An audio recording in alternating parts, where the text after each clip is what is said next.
And now let's proceed to the next session.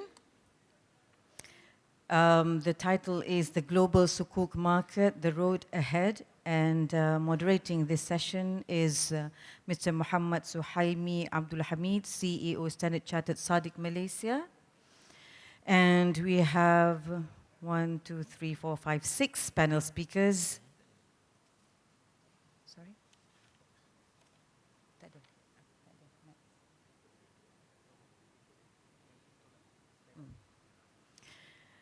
And we have 6 panel speakers, Dr. Muhammad Damak, Global Head of Islamic Finance, Standard & Poor's Global Ratings, Dubai, UAE.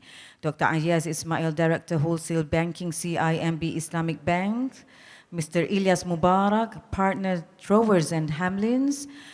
Mr. Nur Shahrizan Sulaiman, Deputy CEO, Maybank Islamic. Mr. Raja Amir Shah, Raja Azwa, CEO, HSBC Amanah Malaysia. And last but not least, Mr. Lilian Lee Fala, Head Treasury and Capital Markets, KFH Bahrain.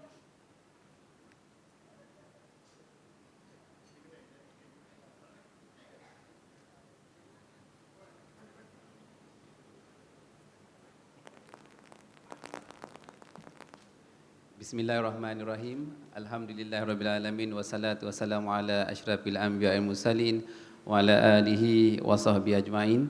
Assalamualaikum and very good morning everyone. I'd like to thank you to organizer for having us today, and also to thank you all of you physically attend today, and we have about 400 participants via virtual joining us. I'm Muhammad Suhaimi Abdul Hamid, CEO of Standard Chartered Sadiq Malaysia. I'm very delighted to be the moderator for this session. Before we begin, allow me to introduce our 6 gentlemen. There's no DNI, tak ada perempuan kat sini, which come from different background. And we have our colleague from online, probably technical team. Can you confirm that Mr. Lilian from Bahrain, or you also on the online virtual? Okay, yeah. I have with me Dr. Muhammad Damak, Global Head of Islamic Finance, Standard & Poor's Global Rating, and Mr. Ilyas Mubarak, Partner of Throwers and Hamlins. And together with me, I have 3 gentlemen from Malaysian financial institution, Mr. Raja Amir Shah Raja Azwa, CEO of HSBC Amanah Malaysia. And I have Mr. Nur Shahrizan Sulaiman, Deputy CEO of Maybank Islamic. And Mr. Ayaz Ismail, Director of Wholesale Banking, CIMB Islamic Bank. And finally, Mr. Lilian, Head of Treasury and Capital Market of KFH Bahrain. Thank you, Mr. Lilian, for joining us from virtual.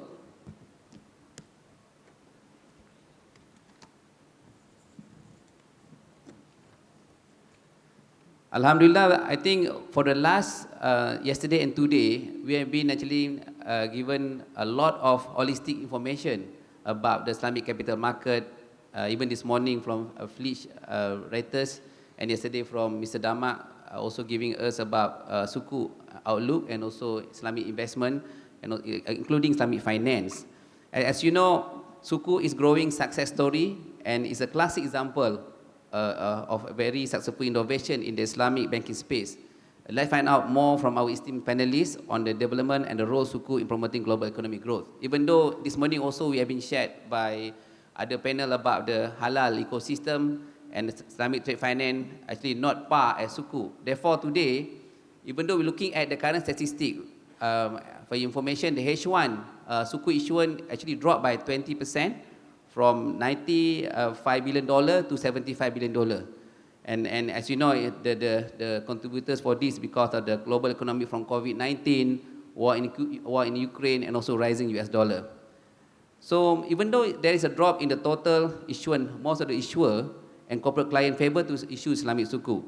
Without further ado, I would like to get Dr. Damak to share with us what are the main factors and attract demand for Sukuk issuance, and what the major deal closed last year. Thank you.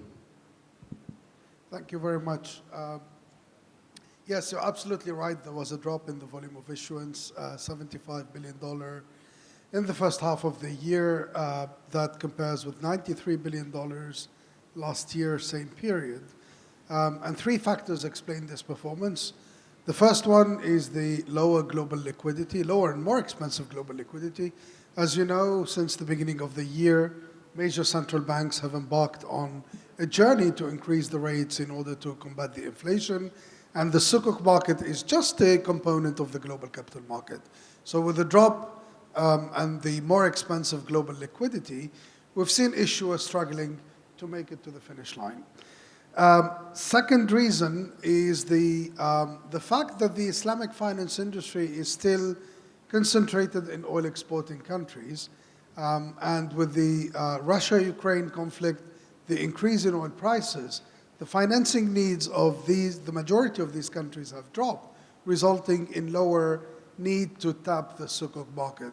Although we think that some of them will continue to issue sukuk in local currency in order to further develop their local capital market, namely, for example, Saudi Arabia, where we think that there will be some activity in the local currency market.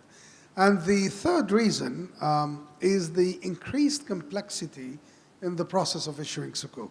And that goes back to what happened last year with the implementation of Standard 59 of the AOEF that has resulted in some changes in the legal documents and some increased complexity in the legal documents and a higher exposure of investors to new risks that they don't face when they go the conventional route that led some of the issuers to walk away from the sukuk market and to go to the conventional market. So these are the three main reasons that explain the misperformance in the first half.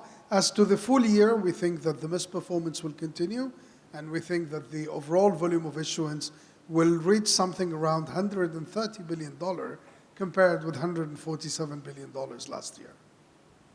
Thank you, Mr. Dr. Dama. If you don't mind, can I get Raja, can you share local perspective as an international Islamic bank that forefront BBI and also you do a lot of issuance sukuk in Malaysia? Thank you, Raja. Thanks. Assalamu alaikum, and it's a pleasure to be here today physically with all of you and the esteemed panel as well.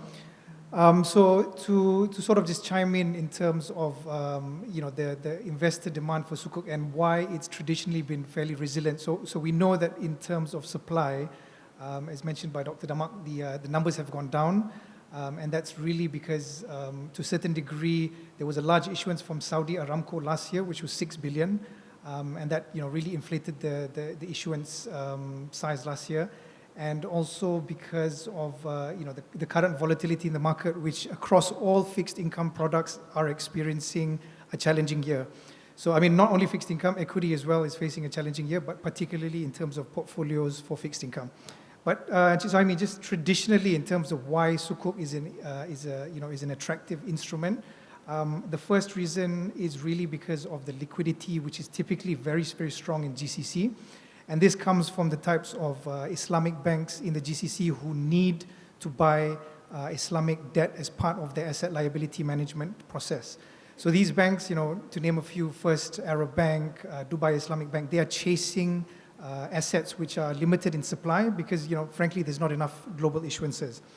Secondly, in terms of the attractiveness of sukuk as a product, is because it's also fairly resilient on a risk-adjusted basis as a portfolio, as in an emerging market portfolio. So if you look at the recent rout in the fixed income markets as well as the equity markets, a lot of fixed income investors are currently underwater in terms of the holdings.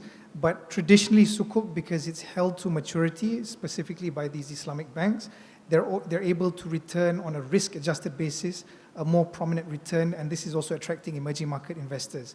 And then finally, with the shifting demographics in the Middle East in terms of moving away from dependence purely on oil, a number of the sovereign wealth funds have started to look for assets in different spaces, which also includes some of the sovereign wealth funds who are looking at sukuk as one of the investment instruments.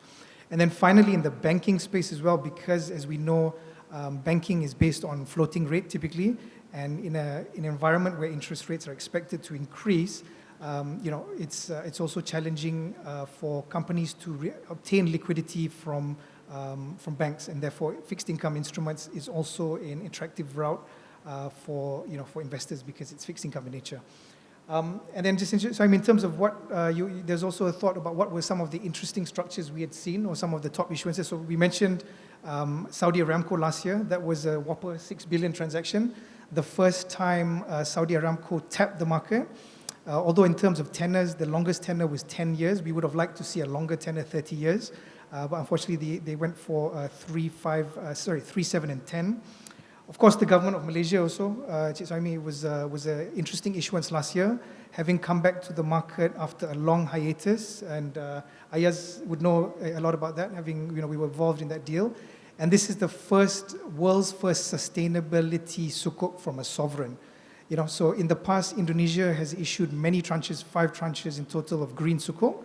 But this time around was the first sustainable sukuk, which is more sort of applicable for sovereigns because it allows them to deploy money towards development expenditure, which is typically social in nature. So that's a bit of the market dynamics. Great. Thank you, Encik Raja, for sharing. So I'd like to turn to Encik Shah at the largest Islamic bank in Malaysia. Can you share any thought and view why sukuk still continue to become a platform and instrument for us to continue for the bank and also the client in Malaysia particularly? It may be because of the government incentive. Thank you. Thank you, Brother Suhaimi. Respected fellow panelists, ladies and gentlemen, Assalamualaikum. A very good morning to everyone here. Yes, it's really very refreshing to be speaking to you physically again after a couple of years of hiatus. I know we had a virtual conference last year, but it's still not the same as being here in presence. Maybe before I go deeper into the question, if I could share some statistics on the global sukuk market. Last year, despite the challenging environment, I think the global sukuk market actually had a very encouraging year last year. This year, I think we're a bit slow off the track, but if I can maybe quote some of the stats for last year. For the global sukuk market last year, we clocked about $162 billion US. And out of this, almost 60% are actually sovereign issuances, right? And why? This is also related to why the sukuk market is actually quite resilient, because the sovereigns have actually tapped the sukuk market in order to fund the pandemic and post-pandemic stimulus packages, right? And if you can see, we have actually seen some notable issuances. We have the Republic of Indonesia, some of the sovereigns, right? We have even government of Malaysia, and then, recently I think we have Turkey and Pakistan, and even Brunei issuing some sovereign sukuk as well. And what is also more encouraging is the corporate sector. I think we've seen very good trajectory for the corporate sector as well. Last year, for corporate, the growth was almost 11%, compared to 2020. So that's that's encouraging despite the challenging environment that we're in. So there are demand. The demand for sukuk and Islamic finance is still very much intact. Of course, there are also maturities, which also sort of fuel the new issuances as well. And I think there's also this, maybe if I can probably jump into, a concept where it's also driving sukuk in a big way, is this sustainability element, right? If you look at Islamic finance, right, and if you look at sustainability, they are actually quite coherent, actually quite compatible, and naturally, if you look at Islamic finance and its principles, it's inherently sustainable. So there are a lot of emphasis on trying to integrate sustainability and Islamic finance because of the values that Islamic finance bring to the table. And if you look at the underlying principles, for investors, for stakeholders who are actually keen to invest in sustainability, there's actually a strong pull for them to actually look at Islamic finance instruments, in particular sukuk. So that's one. And the other thing that that is actually driving the demand for sukuk is the look for, or the demand for underlying Sharia compliant assets as well, right? And this is actually quite apparent. And if you look at the eligibility or the eligible projects, there are actually quite a number of them that's actually been embarked upon. And the way that this has actually been funded is actually via sukuk. Some notable deals last year, even this year, is actually, one is of course the TNB power generations, remember, had Sukuk. It was actually issued. That was actually, if I'm not mistaken, it's the first sustainable Sukuk issued by TNB last year. And, it is actually to fund is a Nangiri project in Kelantan, the hydroelectric power plant in Kelantan. So that's one notable issuances. That's among the local issuances that we did, that we saw this year and last year. This year in particular. And we also had SME Bank issuing sustainable Sukuk. We had MBSB. We had Bank Pembangunan as well. All jumping on the bandwagon to fund sustainable and sustainable linked projects and eligible, underlying projects as well. So maybe, just a quick take on. Thank you, Encik Shah, for sharing on the national Sukuk issuance. So I'd like to cross to Bahrain. Mr. Lilian, any thought from you? Why Sukuk still continue key instrument in GCC market? Thank you. Yes, thank you. Bismillah ar-Rahman ar-Rahim. Thank you first for the organizer. I'm unfortunately not with you physically. I would have loved to. I was not able to travel. But most of it has been said already by my fellow panelists. Just to add few things from the perspective of a buyer out of GCC. First, to see the market in 2021, fair to say it was the first year kind of at least partially post-pandemic. So there was a lot of issuers were saying on the sideline during the lockdown, and now they were coming to the market, and there was a rush of issuers, especially from mid-year to 2021. It was already mentioned, the Aramco mega issuance of 6 billion back in June last year. But we were still seeing in 2021 the same categories of issuers driving the supply of Sukuk, i.e. First the sovereign being a big chunk of it, and the traditional sovereign issuing being from the GCC, Saudi Arabia, of course, but Oman, Bahrain, and also Indonesia, Malaysia in Southeast Asia, and also Turkey, obviously. So you were saying all of them issuing, and many advisors to this sovereign state were pushing them to issue before what everybody was expecting, which was an interest rate environment increasing substantially. By that time in 2021, maybe we were not expecting so many hikes by the Fed, but still, we knew that we were ending a cycle of low interest rate environment. So there was definitely, everything was there to push people to issue. The second category was also another big side of the market, was the banks and financial institutions issuing mainly for capital purpose. There are tier 1, tier 2 issuance, including KFH actually. So we all came also during the course of 2021. And most of these issuance are one-off. It's not the tier 1, tier 2 capital. It's not the kind of issuance that you will come on a regular basis. So that's also inflated the numbers of 2021. Now, 2022, it was very well said by my colleagues on the panel. 2022 is a completely different animal. We have interest rates pushing up. It's not only the Sukuk market, which is actually decreasing in terms of volume. It's the whole fixed income. The bond market in the GCC is also seeing a very deep decrease of the number of issuers. And the Sukuk is just a component of this fixed income market. So 2022, I'm not sure. I'm quite certain that we will not recover the numbers of 2021, and we might even see actually a lower issuance during the second half of 2022 than the first half of 2022. So we might be even much lower than the expectation of Mohammed Damak, who just said at the first stage. I think you said that we will reach something like 147, 145 billion. It might be actually lower because a lot of people are staying on the sideline. There is this debate at the Fed level about inflation versus recession. The most optimistic people when it comes to interest rate cycle are saying that we might see some cut in interest rates as early as mid-year next year. I personally don't believe so. I think the Fed will probably have to stay at a high level during some time next year to combat inflation. But if it is the case, and if it is the market expectation today, then people will rather stay on the sideline, and unless they are forced to issue, they will just wait a little bit to see a more favorable market conditions.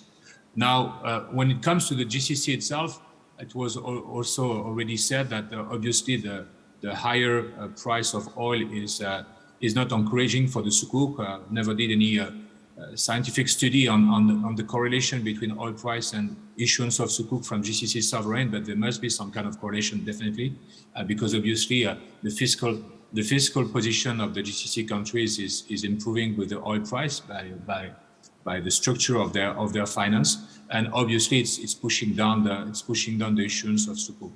Now, when it comes to the demand, wanted to really highlight something from a very practical point of view as a practitioner. What we see in the market is the demand is extremely high. The supply is driven by pricing before anything else, and supply is drying up a little bit.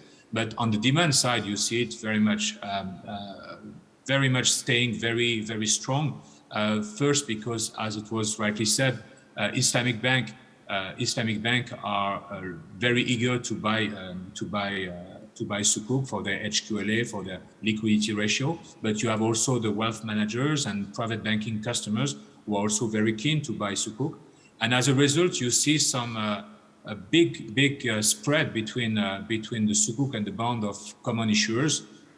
Two typical examples, one in the GCC, one in Turkey. If you take a country I'm in Bahrain, you actually see the 2029 Sukuk, the spread between the Sukuk and the bond reaching up to 1.5%.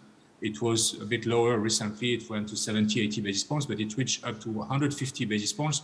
And when I say this difference, it's actually a lower yield for the Sukuk compared to the bond, which show definitely a very strong demand, because ultimately the credit risk is the same.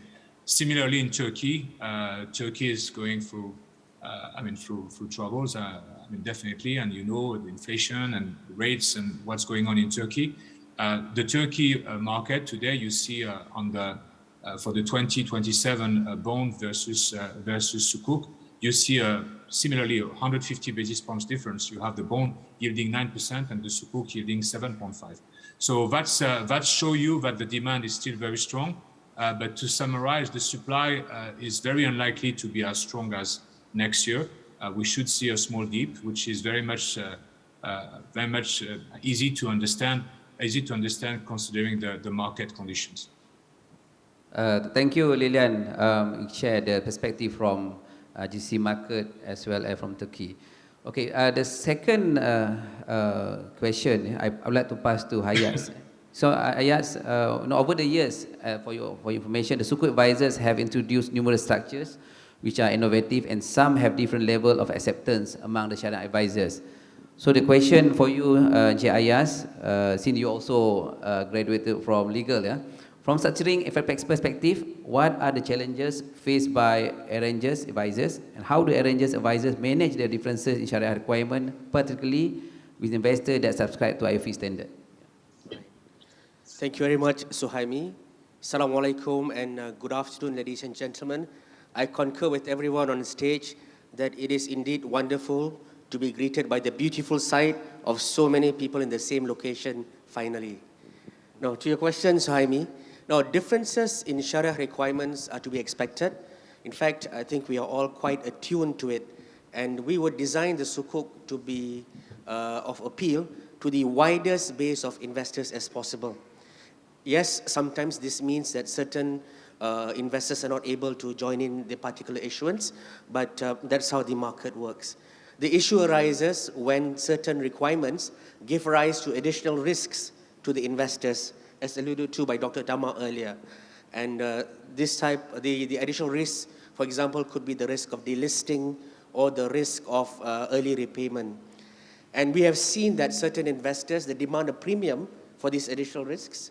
Some investors do not accept these additional risks, whilst there are also some investors who are fine with these additional risks. So what we find ourselves in is in a balancing act. It could be a difficult balancing act at times, and the outcome depends on the issuers. right? So we see that some issuances, they sacrifice a certain group of investors, or in some issuances, they decide to completely skip a particular market. And nevertheless, the advisors would work very closely with the lawyers to ensure that the sukuk structure and the legal documents would work in relation to the applicable requirements and also the surrounding circumstances. Thank you, Ayaz, for wrap up on the challenges. Okay, to Mr. Elias, from legal perspective, how do these differences in Sharia opinion impact the legal documentation? Thank you very much for that question, Sahimi. And before I answer it, I'd like to echo the sentiments of my fellow panelists that it is really a pleasure to be here in person after quite a long hiatus from in-person conferences, for me at least. It's a good question around the impact that different Sharia standards may have on the legal documentation. I think ultimately the legal documents need to be tailored to cater for the different Sharia requirements, while also ensuring that the legal risk and economic risk profile of the sukuk instrument matches what the investor is looking for or expects to see. So the greater the degree of variance that you have in Sharia standards and Sharia requirements, the greater, in particular jurisdictions, the greater the variance in the structuring and documentation. And that variance or lack of standardization leads to certain inefficiencies in the transaction process. For example, higher legal fees, which apparently no one likes to pay, sadly for me, and transaction time. As was mentioned earlier by Dr. Mohammed, changes in Sharia standards resulted in slower transaction execution times, which reduced volumes over the course of last year for a number of different reasons. And so lack of harmonization does have an impact on the transaction execution process. There's also a perception or actual legal risks that arise as a result of changes in or lack of harmonization in Sharia documentation. To the extent that you have new structures coming onto the market, that can raise a perception of legal risk in certain investors' minds. And that has an impact on pricing and marketability, as was just mentioned by my esteemed panelist. There is also that sort of legal risk or perception of legal risk is also exacerbated in some jurisdictions where enforcement of sukuk has not yet occurred, or it's uncertain how that sukuk would be enforced. Again, that legal risk then gets priced into the sukuk, and that affects or could affect the marketability of the sukuk and volumes, etc. On a side note, that's probably one of the reasons why English law tends to be used on international sukuk issuances, because English courts have considered enforcement scenarios and have considered how various structures could be enforced in the event of a default. The Dana Gas case being one of the more recent examples. I think there have been significant steps taken to deal with these challenges and to sort of try and harmonize sukuk documentation across various jurisdictions. So I think last year, the IIFM issued a suite of templates, Tier 1 sukuk al-mudaraba documentation, which are a very good starting point for Tier 1 sukuk issuances across various jurisdictions. And there have been a number of other initiatives, and I'm hopeful that that's going to continue through the year. Sure. Thank you for your sharing and update. Okay, let us move to the next topic. I think this topic very, very close to our heart, sustainable finance and economy. I would like to highlight as part of the sustainability initiative, the constitution in Malaysia, and also along with Bengara, we set up the VBI, of it that with the three main objectives: we protect the planet, protect the people, and also protect the profit. And as you know, when it comes to VBIs, ESG as well as DG embedded in this VBI. To do this, we focus on promoting green sukuk that could tackle climate change by supporting the net zero transition, adapting to physical climate impact, providing sustainable finance, reducing the emission produced from the operation and financing, and also serve the communities to transition towards a cleaner, greener, and fairer economy. As such, how global standard effectively align towards sustainable Islamic capital market? So the first question I would like to pose to Dr. Muhammad Dama, do you think that are we seeing enough effort from the players, I'm talking about the global players, in supporting this movement? Right, thank you. Just before that, maybe a couple of points to respond to some of the comments raised by my fellow panelists. I think one of the reasons why the yield on the sukuk is lower than the bond, it's because sukuk are illiquid. So whenever investors invest in sukuk, they sit on them and they don't divest compared with conventional bonds. In today's environment and given the volatility, a lot of investors have divested from the bonds and kept the sukuk, and that explains the difference in the yield. Second point on the standardization. I think the biggest risk that the market face is if the scholars push too much and if the instrument loses its fixed income characteristics, it will be the end of the sukuk market as we know it. Because sukuk will no longer be a fixed income instrument, it will be an equity instrument. An equity instrument calls for completely different risk profile, completely different investor base, completely different pricing mechanism compared with the conventional. Now, onto the sustainability sukuk. I think the opportunity is there. The alignment between Islamic finance and sustainability and ESG factors is no longer to be demonstrated. We did that exercise at S&P. We did it with the Sustainable Development Goal. We did it with Maqasid Sharia. And we placed the principle of Islamic finance side by side with all these factors, and you can see the natural connections. What is happening in reality is that you don't see too much activity. It's growing, but from a low base. But when you compare it with the opportunities, it's not that significant. Not optimized. Absolutely. And again, if you look at the industry, it's concentrated in oil exporting countries. All of them have some energy transition strategies that would require a lot of investments. These investments could have been financed by sukuk. We're seeing some of the investments coming to the market progressively. Another example is what happened with the pandemic, which is, again, I'd like to call it a missed opportunity for the industry, because the pandemic could have given the industry the opportunity to demonstrate its real social characteristics and social impact. But we've seen only limited activity from that perspective. And we're seeing that happening again now with the Russia-Ukraine war and its potential impact on some of the OIC countries, especially those who import their foodstuff and oil. And again, that could be an opportunity for the industry to show its social nature and its capacity really to drive the social agenda.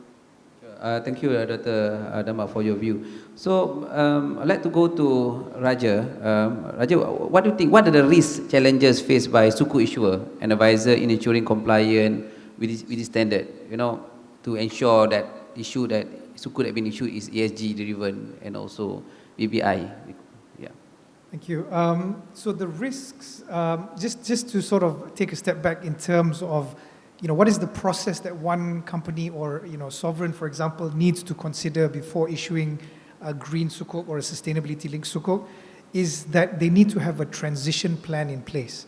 So the dynamics of the market has changed very, very substantially from year to year. So for example, what was applicable last year may not be applicable today. And I speak specifically about sectors which are deemed as hard to abate. So if you come to the market, you need to have, the first place, a credible transition plan in place, which is time-bound and also ambitious in respect of the potential outcomes. So, that's the first step. So first you need to set in place a transition plan. How do you plan to implement that transition plan? What is the timeline for that? And this is particularly important when you are issuing a sustainability-linked sukuk, wherein the coupon for that particular instrument is pegged against the actual transition commitments that company has made. When it comes to the risk of non-compliance, of course, we know that if you issue a green sukuk, for example, if you misallocate the proceeds or you do not allocate the proceeds, it is not deemed as an event of default from the perspective of the legal documentation, but of course it is a reputational issue which could be very damaging in its own way. So the cost of compliance would be, in order to address the issue of greenwashing, is that you have a second-party opinion provider who basically says that the framework that you have established is in line with certain capital market rules and regulations. And on an annual basis, you are required to report in terms of how you've allocated those proceeds.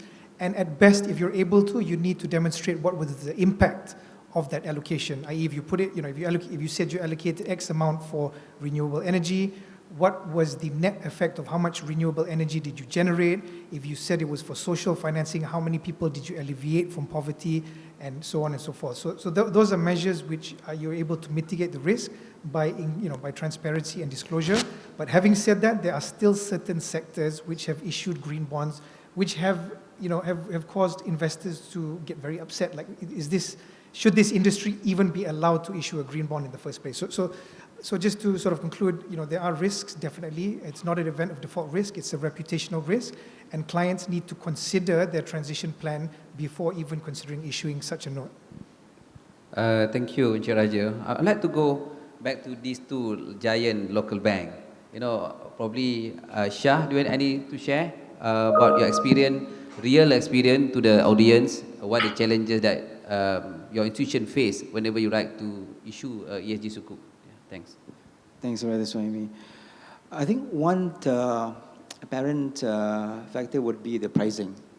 I think there's actually no real differentiation between a sustainable sukuk and a plain vanilla sukuk for the time being. I mean, it's not clear cut in that sense. So to actually motivate investors and even issuers to go for the most sustainable programs, or the sustainable programs, it's still a challenge actually. The other thing is to echo what my fellow panelists actually said. It's actually the client familiarity and readiness, to structure sustainable finance instruments and sukuk in that sense. I think there's still a wide range of taxonomies, not very clear cut. Right? There's still confusion in terms of the disclosure requirements. I think this needs to be addressed, and nipped in the bud in that sense. The other thing is issues with data. I think there's still lack of data availability, right? And this has actually led to, also lack of capacity. I think there's actually a need to actually enhance capacity in order to actually mobilize the right data in order for us to make that informed decision when it comes to sustainability. Last but not least, I think is, to echo my panelist's point on greenwashing, KPIs must be, structured, must be really structured and established. Targets can be aggressive, can be aggressive and stretch, but they must be realistic as well. And these targets or these KPIs must be measurable and quantifiable, right? Otherwise, we will have situation where people have what do you call this? There's ambition to be a lot more sustainable, but they're not really translating into action items and not putting the right evaluation and the right KPIs in place for them to be actually objectively measured. So that's key. So maybe if I take a pause there. Thank you, Saimi. The SC's SRI Sukuk framework, the ASEAN standards, and the ICMA principles, they're quite clear when it comes to what is required of the framework, of the allocation of the proceeds, and of the reporting requirements. Now, from my Malaysian experience, as recent as 3 years ago, there were many corporates that were reluctant to go the ESG way when it came to their sukuk issuances. There was no pricing difference to talk about, as mentioned by Sharizan. There was no specific demand for ESG sukuk from any specific group of investors. And there were a list of responsibilities on the issuers, which some looked at as burdensome. At that point in time, many of these corporates didn't have any dedicated personnel to look at ESG in their operations, or if they had it, it was probably part of their CSR or communications function. So it was quite a challenge back then.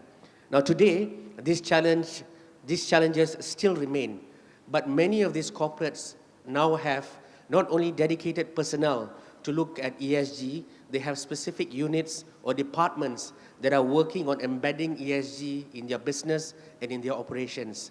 So the challenges remain, but it's quite clear where the trajectory is, right? So the challenges and the risks remain, but many of them are mitigating the risks and rising to the challenges. So I mean, today we have a lot of people in attendance here, bankers, professionals, academicians, Sharia scholars. All of us are now talking about ESG, and at the rate that we are going, the conversations that we're going to be having next year on this topic will be very much different from what we're having today. Sure, I agree with you. Let me go to Bahrain, Mr. Lilian. How do ESG and also or SDB team issuance fare compared to normal issuance in terms of pricing and marketability? Can I get your view, please? Thank you. Yeah, thank you.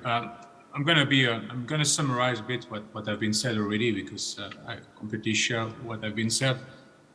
First of all, I mean, it's obvious for us, but I think it's always good to highlight that Sukuk by definition, Islamic banking by definition, following Maqasid al-Sharia, we should be everything should be ESG, or everything should be actually ethical, sustainable, environmental driven. Now, one thing which make the it's always we always speak a lot about things, but sometimes it's always good to put number in perspective. We like to say that Islamic banking is behind in terms of ESG issuance, but when you look at the numbers in terms of percentage of the capital market, of the Islamic capital market, we are roughly at 2%. There is $19-20 billion of ESG sukuk outstanding versus I think it was said just before us by the gentleman from IFSB. The outstanding sukuk is around 775, 780 billion. So you're roughly in a 2% kind of area, 2.5%. If you look at the global bond market, you're talking about 120 trillion, and there is only a couple of trillion of a green bond or ESG bonds, which is also in the same kind of level of 1%, or 1 to 2%. So again, Islamic banking is not differentiating itself from the conventional market when it comes to the share of the ESG. Now, is it good? No, it's not good, and because we should be leading this with our principles. Now, one thing to say is that already for an issuer, when it comes to issuing a sukuk, we highlighted the fact that it might be a bit more complex, although with the good job being done by FM and by the standardization of issuance and all this, it's becoming easier and easier for issuers, to come to the market. Most of them already have their program in place and the structure in place, but when it comes to ESG, that it adds another layer of complexity to the issuance. So that's obviously this complexity of the issuance, and it was already said by my fellow panelists. The fact that you need to have a clear plan of transition plan in place in your corporate governance, obviously narrow the number of potential issuers. So you see, yes, there is 19-20 billion, but it's just few issuers, mainly driven again by sovereign issuers coming to the market, mainly with politically driven, for good reason, but still politically driven to show that they want to put themselves in the space of the green bond and green sukuk. But it's not economically driven, and that's the reason it's lacking traction. I think it's at the end of the day, as it was also already said, there's no price advantage. It's mainly driven by the willingness of the issuer to go that route, and at the same time, there's no specific investors looking for green sukuk. It could be good to have. There could be some local initiative at some corporate level, some asset manager level, but it's not. There's no Islamic ESG asset manager, for example, who will be dedicated to ESG fixed income instruments like you can have in the conventional world. So altogether, it's always the main issue. And again, the last thing, which sometimes we forget to mention when it comes to ESG and green initiative. Yes, the GCC is in a transition period. They start thinking about the after oil, and there is massive investment to be done in the GCC market when it comes to, especially to renewable energy. But we tend to forget that the Islamic banking has been built on the oil money. So there is few people out of the West, when they look at our industry, they will definitely be a bit sarcastic looking at the Islamic banking coming to the green market when we have been actually developing ourselves on the oil money. And that's something really which you can hear, and sometimes some global investors are tempted to look twice at issuance coming from the GCC when they are declared to be green. Thank you, Lilian, for your feedback. So I believe this is the last question that I'd like to pose to our legal practitioner.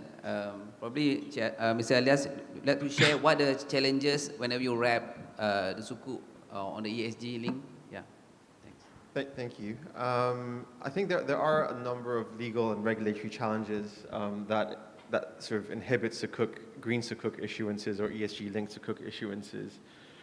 I think taking a step back at the macro level, obviously things like climate change are a global problem and you require global solutions. So there's little chance of meeting required objectives at a global level if you have certain jurisdictions that have regulatory frameworks and legal frameworks in place that enhance or facilitate the issuance of green sukuk if other jurisdictions or the majority of other jurisdictions aren't following suit. And I think many jurisdictions in developing, particularly in the developing world, face what's called the climate trap issue. Effectively, they face very high financing costs to implement low carbon projects, for example. And that disincentivizes them from moving forward and transitioning their economies away from traditional hydrocarbons into into greener sources of energy. Part of the reason for those high financing costs are because their legal and regulatory frameworks don't allow for or facilitate investment into, especially foreign investment, into those green projects. And to compound that, they don't facilitate the issuance of sukuk. So for example, they may not have tax structures in place that allow for sukuk structuring to be tax effective or efficient, or at least on par with conventional bonds. So you have the dual issue of the undeveloped or rather legal framework that doesn't facilitate investment into green projects, as well as a framework that doesn't facilitate the issuance of sukuk. So those two problems then compound themselves on the supply side of sukuk. I think there is also the issue of what actually is a green sukuk or what actually is an ESG-linked sukuk. How do we measure social and environmental impact? What metrics are we using? How do we track them? And what are our obligations to report? This has been touched upon quite a bit by my other esteemed panelists.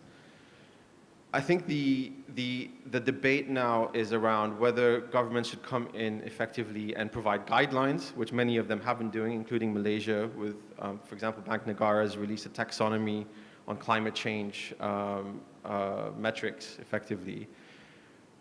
Or go a step further and implement legislation that makes it compulsory for,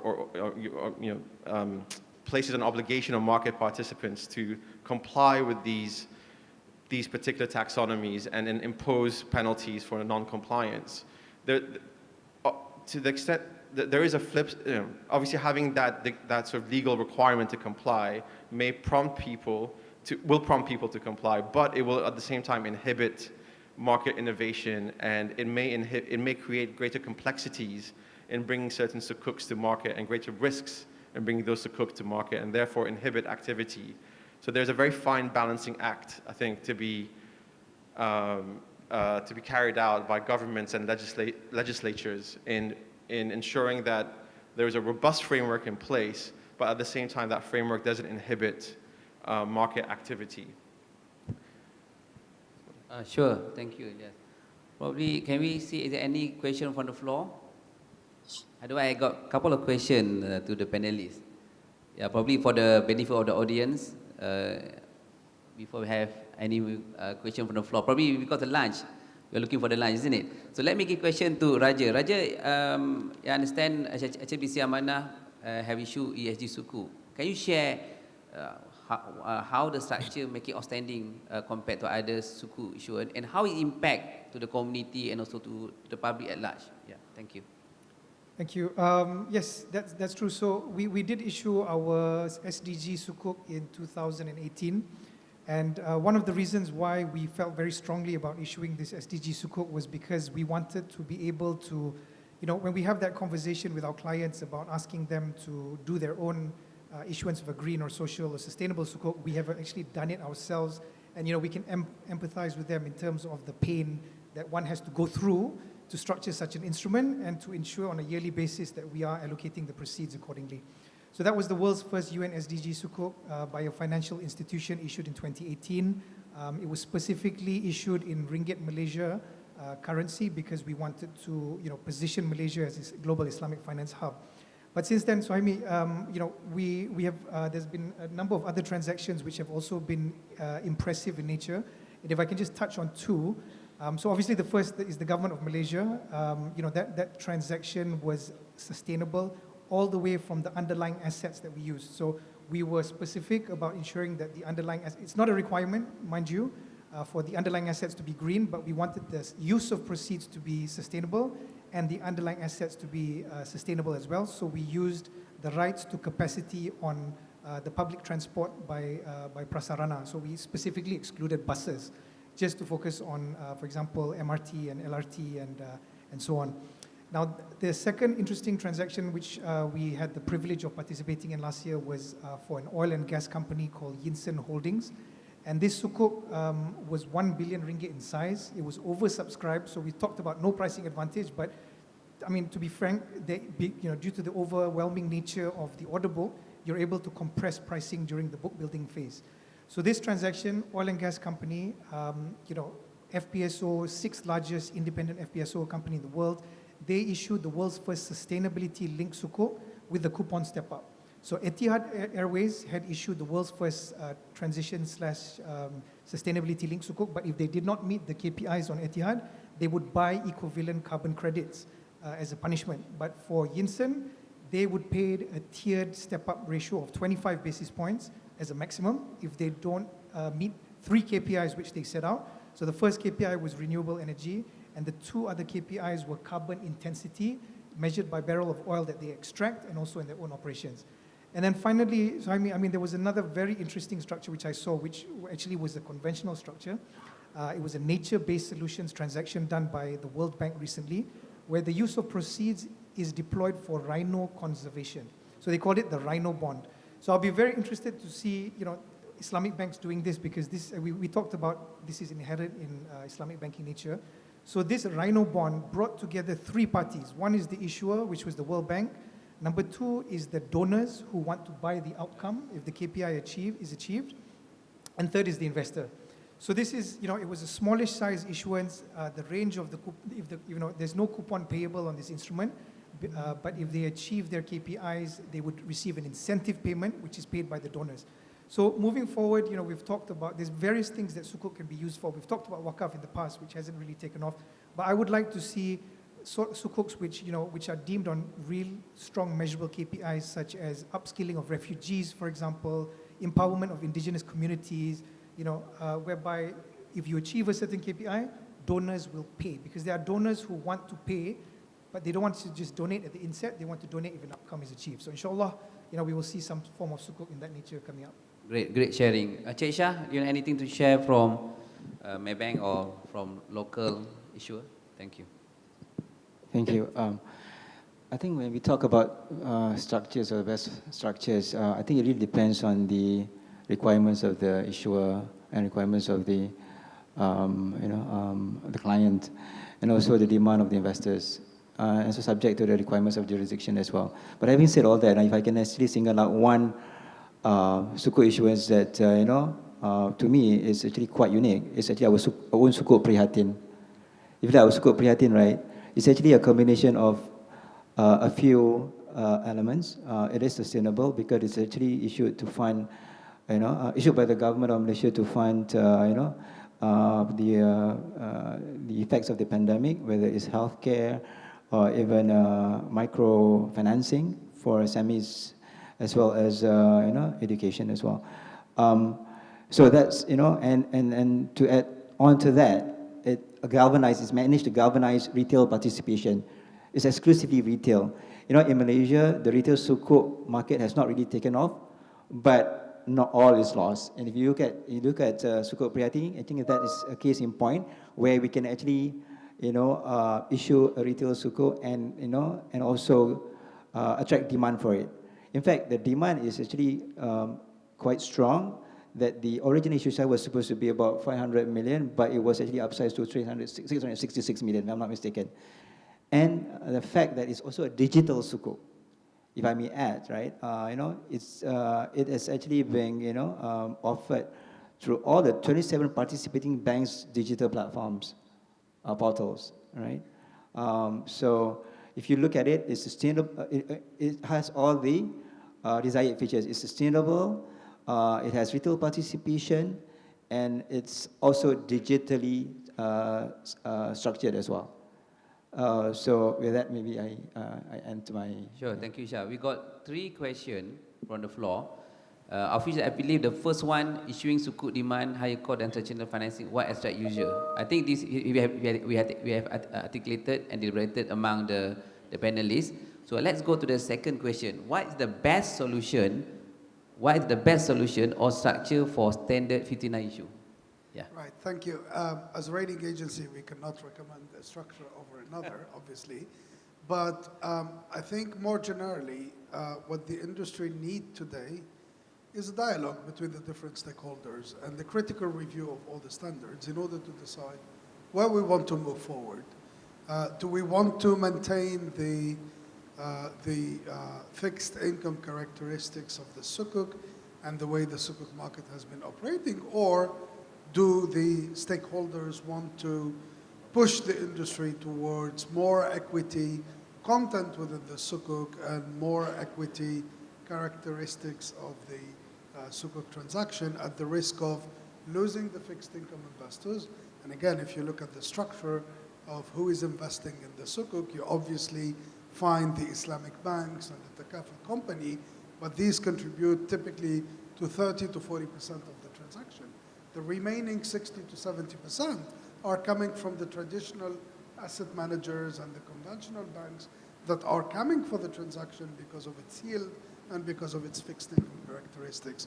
Now, if you remove these characteristics, you take the risk of losing these investors, number one, and you take the risk of speaking with completely different set of investors, with completely different risk profile and completely different pricing. And again, if I put myself in the shoes of a CFO of a company or a minister of finance of a country, and I'm offered different solution, one of them is to issue a bond. We've been doing that for the past 50 or 60 years. We know how it works, how it's priced, etc. Or issuing a Sukuk that would be seen as an equity instrument, knowing that the Sukuk would cost me much more than the traditional bond. I think the decision is easily made, and there would be a natural preference for the bond. Otherwise, I mean, a rational person would have a natural preference for the bond because the cost would be much lower. Sure, thank you. Alias, you want to add value the first question? I echo the the message that was just mentioned. I think there are a number of structuring solutions for the standard 59 issue, which have been implemented by a range of financial institutions across various jurisdictions, and we've worked with those institutions to develop and document those solutions. I won't propose to go into those particular structuring solutions in detail, but I think Dr. Mohammed hit on the crux of the issue here.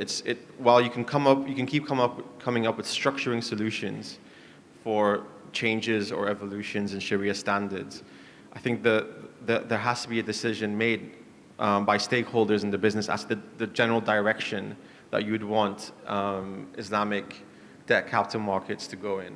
And I think that's probably the more important thing. So that we don't need to keep coming up with these structures and with these solutions.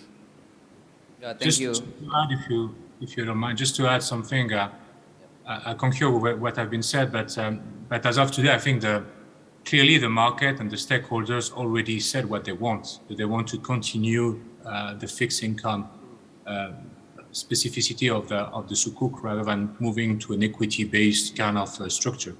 And I think it defeats the purpose of the Office Standard 59.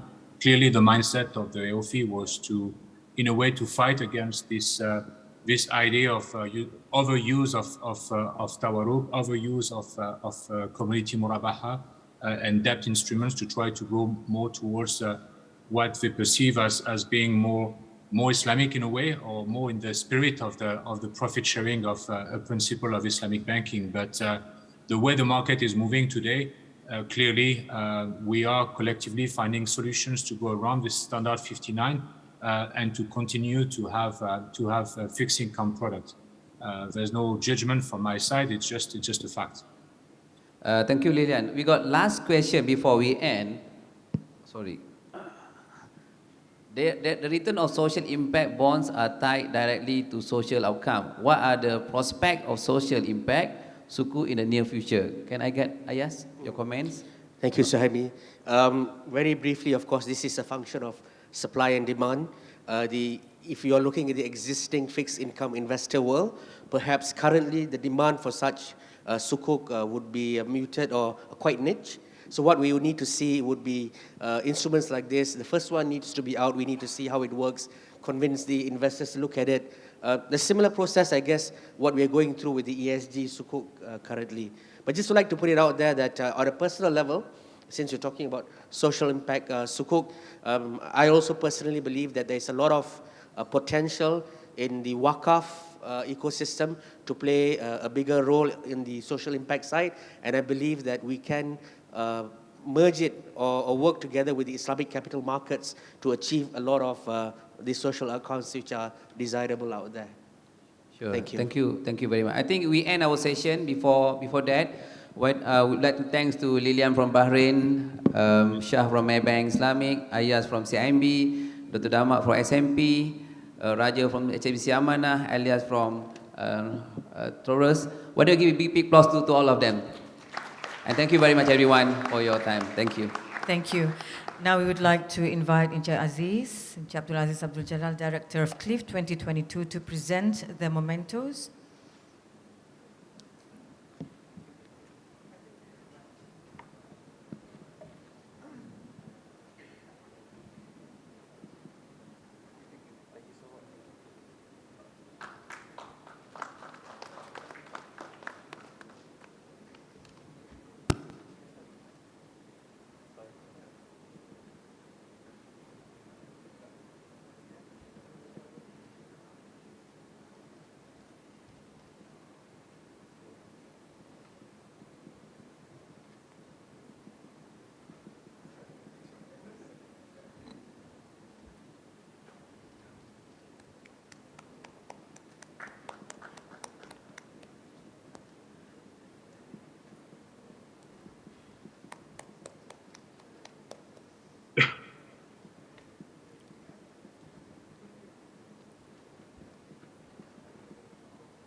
Gentlemen, one pose for the photographer, all.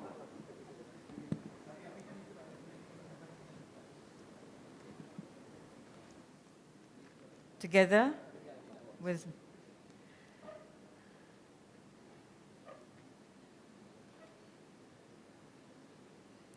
Ladies and gentlemen, a round of applause for our moderator and speakers. Thank you. And before we take our lunch break, remember, we do have lucky draw. So please be punctual, 2:15, we'll meet again, and we will feature the QR code.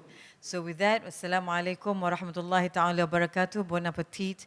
Enjoy your lunch. We'll see you at 2:15. Bye.